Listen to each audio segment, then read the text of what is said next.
ese Masanto reka nkwibarize ikibazo cy'amatsiko ko mu myaka 3 ishize twakomeje kubona uvuga ko Beneri igenda imanura igipimo cyayo cyo kugurizanya n'amabanki tukaba tubona ko amabanki agenda yiyongerayo akomeza kuduhenda ni ukubera iki?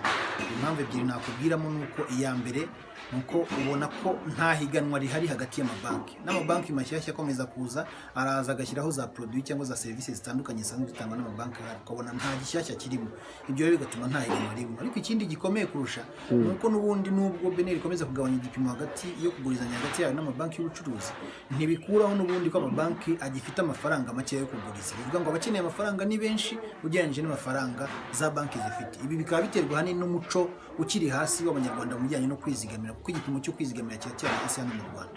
Rero bikaba bisaba yuko twongera umuco wo kwizigamira amafaranga akajya muri banki, twinigimakaza ikoresho ry'ikoranabuhanga kugira ngo tureke gufata ku mafaranga cyane.